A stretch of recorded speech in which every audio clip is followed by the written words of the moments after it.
ನಮ್ಮ ಭಾಷೆ ಉಳಿಬೇಕು, ನಮ್ಮ ಸಾಹಿತ್ಯ ಉಳಿಬೇಕು, ನಮ್ಮ ಸಂಸ್ಕಾರ ಉಳಿಬೇಕು, ನಮ್ಮ ಸಂಸ್ಕೃತಿ ಉಳಿಬೇಕು ಅಂತೇಳಿ ನಾವು ಬರೀ ಮಾತಾಡಿದ್ರೆ ಅದು ಉಳಿಯೋದಿಲ್ಲ.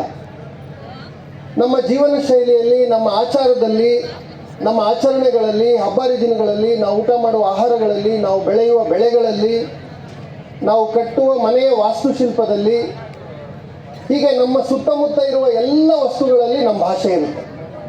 ಆ ಭಾಷೆಯನ್ನು ಪೋಣಿಸಿ ನಾವು ವಾಕ್ಯಗಳನ್ನು ರಚಿಸ್ತೇವೆ, ಇನ್ನೊಬ್ಬರ ಜೊತೆ ಮಾತಾಡ್ತೇವೆ. ಸಿರಿಧಾನ್ಯ ನಮ್ಮ ಅಸ್ತಿತ್ವ, ನಮ್ಮ ಹೆಗ್ಗುರುತು. ವಿಶ್ವಸಂಸ್ಥೆ 2023ರಲ್ಲಿ ವರ್ಲ್ಡ್ ಮಿಲೆಟ್ ಡೇ ಅಂತ ಹೇಳಿ ಇಡೀ ವಿಶ್ವಕ್ಕೆ ಸಿರಿಧಾನ್ಯದ ಔಚಿತ್ಯ ಮತ್ತು ಅವಶ್ಯಕತೆಯ ಬಗ್ಗೆ ಬಹಳ ದೊಡ್ಡ ಮಟ್ಟದ ಒಂದು ಅಭಿಯಾನವನ್ನು ಪ್ರಪಂಚದಾದ್ಯಂತ ಆಚರಿಸಿರ್ತಕ್ಕಂಥದ್ದು, ಅದನ್ನು ಅತ್ಯಂತ ಶಕ್ತಿಶಾಲಿಗೊಳಿಸಿರ್ತಕ್ಕಂಥದ್ದು ನಮ್ಮೆಲ್ಲರಿಗೂ ಗೊತ್ತಿದೆ. ಅಂಥ ಒಂದು ಸಿರಿಧಾನ್ಯ ನಮ್ಮ ಹಳ್ಳಿಯ ರೈತ ಯಾವುದೇ ತಂತ್ರಜ್ಞಾನ, ವಿಜ್ಞಾನ ಇಲ್ಲದಂಥ ಸಂದರ್ಭದಿಂದಲೂ ಶತಮಾನಗಳಿಂದ, ದಶಮಾನಗಳಿಂದ ಅದನ್ನು ಬಳಸ್ಕೊಂಡು ಬಂದು, ಪೋಷಿಸ್ಕೊಂಡು ಬಂದು ಇವತ್ತು ಆ ಸಿರಿಧಾನ್ಯವನ್ನು ನಮ್ಮ ಪೀಳಿಗೆಗೆ ಬಳುವಳಿಯಾಗಿ ಕೊಟ್ಟಿದ್ದಾರೆ. ಏನಿದೆ ಆ ಸಿರಿಧಾನ್ಯದಲ್ಲಿ?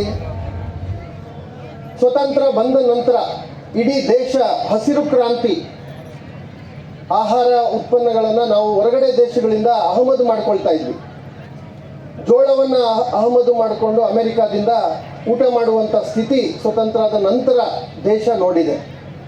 ಆ ಹಸಿರು ಕ್ರಾಂತಿಯ ಭಾಗವಾಗಿ ಉತ್ಕೃಷ್ಟ ಬೀಜಗಳು, ಉತ್ಕೃಷ್ಟ ರಾಸಾಯನಿಕ ಗೊಬ್ಬರಗಳು, ಕೀಟ ಹಾಗೂ ರೋಗನಾಶಕಗಳು, ಇವು ಮೂರರ ಬಳಕೆಯಿಂದ ಆಹಾರ ಸ್ವಾವಲಂಬನೆಯನ್ನು ನಾವು ಹಸಿರು ಕ್ರಾಂತಿಯ ಮೂಲಕ ಗಳಿಸಿದ್ದೇವೆ.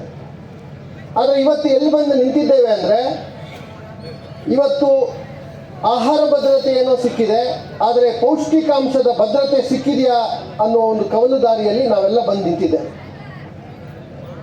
ಇವತ್ತಿನ ಅಂಕಿಅಂಶದ ಪ್ರಕಾರ ಇಡೀ ದೇಶದಲ್ಲಿ ಒಂದು ವರ್ಷಕ್ಕೆ ಸರಾಸರಿ 16 ಲಕ್ಷ ಜನ ಹೃದಯ ಸಂಬಂಧಿ ಕಾಯಿಲೆಗಳಿಂದ ತಮ್ಮ ಜೀವವನ್ನು ಕಳ್ಕೊಳ್ತಾ ಇದ್ದಾರೆ. ಅದರಲ್ಲಿ ಅತಿ ಹೆಚ್ಚು ಯುವಕರು, ಒಂದು ಮನೆಗೆ ಆಧಾರ ಸ್ತಂಭವಾಗಿರಬೇಕಾದಂಥ ಯುವಕರು ತಮ್ಮ ಜೀವವನ್ನು ಕಳ್ಕೊಳ್ತಾ ಇರ್ತಕ್ಕಂಥದ್ದು ನಮ್ಮೆಲ್ಲರಿಗೂ ಕೂಡ ತುಂಬ ದೊಡ್ಡ ಆಘಾತಕಾರಿ ವಿಷಯ. ಕ್ಯಾನ್ಸರ್ಗೆ ಒಂದು 7 ಲಕ್ಷ ಜನ ವಾರ್ಷಿಕವಾಗಿ ತಮ್ಮ ಜೀವವನ್ನು ಕಳ್ಕೊಳ್ತಾ ಇದ್ದಾರೆ. ಇತರ ಮಾರಕ ರೋಗಗಳಿಗೆ ಒಂದು 10ರಿಂದ 12 ಲಕ್ಷ ಜನ ತಮ್ಮ ಜೀವವನ್ನು ಕಳ್ಕೊಳ್ತಾ ಇದ್ದಾರೆ. ಈ ಒಂದು ಆರೋಗ್ಯದ ಭದ್ರತೆಯಲ್ಲಿ ಕೊರತೆ ಇದೆ. ಆ ಕೊರತೆಯನ್ನು ನಾವು ಪರಾಮರ್ಶಿಸಿದ್ರೆ ನಮಗೆ ಸಿಗುವಂಥ ಒಂದು ಉತ್ತರ ನಮ್ಮ ಜೀವನ ಶೈಲಿ. ಪಾಶ್ಚಾತ್ಯ ಆಹಾರ ಪದ್ಧತಿಗಳಿಗೆ, ಪಾಶ್ಚಾತ್ಯ ಜೀವನ ಶೈಲಿಗಳಿಗೆ ನಮ್ಮನ್ನು ನಾವು ತೊಡಗಿಸ್ಕೊಂಡಿದ್ದೇವೆ. ನಮ್ಮ ಬುನಾದಿ, ನಮ್ಮ ಅಸ್ತಿತ್ವವಾಗಿರುವಂಥ ಆಹಾರ ಪದ್ಧತಿಗಳಿಗೆ ನಾವು ವಿದಾಯವನ್ನು ಹೇಳ್ತಾ ಇದ್ದೇವೆ. ನಾವು ಅರ್ಥಕೊಳ್ಬೇಕಾಗಿದ್ದನ್ನು ವಿಶ್ವಸಂಸ್ಥೆ ಅರ್ಥಕೊಂಡಿದೆ, ದೇಶ ಅರ್ಥಕೊಂಡಿದೆ. ಹಾಗಾಗಿ ನಮ್ಮ ಸಿರಿಧಾನ್ಯಗಳಿಗೆ, ಶ್ರೀಮಂತ ಧಾನ್ಯಗಳಿಗೆ ವಿಶ್ವ ಮಾನ್ಯತೆಯನ್ನು ಕೊಟ್ಟಿರ್ತಕ್ಕಂಥದ್ದು ನಮ್ಮೆಲ್ಲರ ಜವಾಬ್ದಾರಿ ಇದೆ. ಈ ಆಚರಣೆಗಳು ಬರೀ ನಾವು ಆಚರಣೆಗಳಿಗೆ ಸೀಮಿತಗೊಳಿಸಿ ಒಂದು ವೇದಿಕೆ ಕಾರ್ಯಕ್ರಮವನ್ನು ಮಾಡಿ ಹೋಗೋದ್ರಿಂದ ನಮ್ಮ ಆರೋಗ್ಯಕ್ಕೂ ಒಳ್ಳೆಯದಾಗೋದಿಲ್ಲ, ನಮ್ಮ ರೈತರಿಗೂ ನಾವು ಶಕ್ತಿಯನ್ನು ತುಂಬಿದಂಗಾಗಲ್ಲ, ನಮ್ಮ ಸಂಸ್ಕಾರ ಸಂಸ್ಕೃತಿಗೂ ನಾವು ಏನನ್ನು ಕೊಡುಗೆಯನ್ನಾಗಿ ಕೊಟ್ಟಂತೆ ಆಗೋದಿಲ್ಲ. ಅದೆಲ್ಲ ಆಗಬೇಕು ಅಂದರೆ ನಮ್ಮ ಆಯ್ಕೆ ಭಾಳ ಸರಳ. ಸಿರಿಧಾನ್ಯದಲ್ಲಿರ್ತಕ್ಕಂಥ ಪೌಷ್ಟಿಕಾಂಶ, ಅದರಲ್ಲಿರುವ ಶಕ್ತಿ, ಅದರಲ್ಲಿರುವ ಆಹಾರ ಪದ್ಧತಿಯಲ್ಲಿರುವ ಗುಣಮಟ್ಟದ ಜೀವನ ಬೇರೆ ಯಾವ ಆಹಾರ ಪದ್ಧತಿಯಲ್ಲೂ ಇರಲಿಕ್ಕೆ ಸಾಧ್ಯ ಇಲ್ಲ.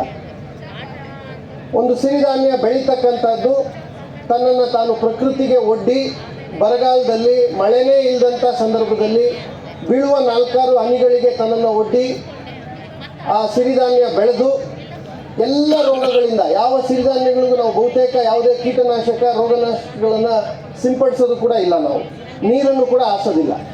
ಈ ಎಲ್ಲ ವೈರುಧ್ಯಗಳ ಮಧ್ಯೆ ಆ ಬೆಳೆ ಬೆಳೆದು ತನ್ನ ಅಸ್ತಿತ್ವವನ್ನು ಕಂಡಿಟ್ಕೊಂಡಿರ್ತಕ್ಕಂಥದ್ದು. ಆ ಬೆಳೆಯ ಶಕ್ತಿ, ಅದರಲ್ಲಿರುವ ಸಾರ, ಅದರಲ್ಲಿರುವ ಗುಣಗಳು, ಆರೋಗ್ಯಕರ ಗುಣಗಳನ್ನು ನಾವು ಅರ್ಥಕೊಳ್ಬೇಕು. ನಮ್ಮ ಆಹಾರ ಪದ್ಧತಿಗಳಲ್ಲಿ ಕನಿಷ್ಠ ವಾರಕ್ಕೆ 2 ದಿನ 3 ದಿನ ಈ ಸಿರಿಧಾನ್ಯದ ಆಹಾರ ಪದ್ಧತಿಗಳನ್ನು ನಾವು ಅಳವಡಿಸ್ಕೊಂಡ್ರೆ ಮಾತ್ರ ನಮ್ಮ ಜೀವನ ಶೈಲಿ ಮತ್ತು ನಮ್ಮ ಆರೋಗ್ಯ ನಾವು ಕಾಪಾಡ್ಕೊಳ್ಳೋಕ್ಕಾಗುತ್ತೆ. ಒಂದು ಮಾತಿದೆ, ಒಂದು ದೊಡ್ಡ ಮಾತಿದೆ, health is not everything, but everything without health is nothing ಅಂತೇಳಿ. ಅಂದರೆ ಆರೋಗ್ಯನೇ ಒಬ್ಬ ಮನುಷ್ಯನಿಗೆಲ್ಲ ಅಲ್ಲ, ಆದರೆ ಆರೋಗ್ಯ ಇಲ್ಲದಿದ್ದರೆ ಏನೂ ಇಲ್ಲ ಅಂತಕ್ಕಂಥದ್ದು ಆ ಸಾಲುಗಳ ಅರ್ಥ. ಸೊ ಹಾಗಾಗಿ ಆರೋಗ್ಯಕ್ಕೆ ಸದೃಢವಾದ ನಾಗರಿಕನಾಗಿ, ಸದೃಢವಾದ ಯಶಸ್ವಿ ವ್ಯಕ್ತಿಯಾಗಿ ನಾವು ಬೆಳೆಯೋದಕ್ಕೆ ನಮ್ಮ ಆರೋಗ್ಯ ಎಲ್ಲಿಲ್ಲದ ಕೊಡುಗೆಯನ್ನು ಕೊಡ್ತದೆ. ಸೊ ನಮ್ಮ ಆರೋಗ್ಯದ ದೃಷ್ಟಿಯಿಂದ ನಾನು ಸಿರಿಧಾನ್ಯ, ಅದಕ್ಕೆ ಪೂರಕವಾಗಿ ಕೆಲಸ ಮಾಡುವ ಎಲ್ಲ ತಂದೆ ತಾಯಿಯಂದರು, ಎಲ್ಲ ರೈತ ಬಂಧುಗಳಿಗೆ ತುಂಬ ಹೃದಯದ ಧನ್ಯವಾದಗಳನ್ನು ಈ ಸಂದರ್ಭದಲ್ಲಿ ಹೇಳಲಿಕ್ಕೆ ಬಯಸ್ತೇನೆ.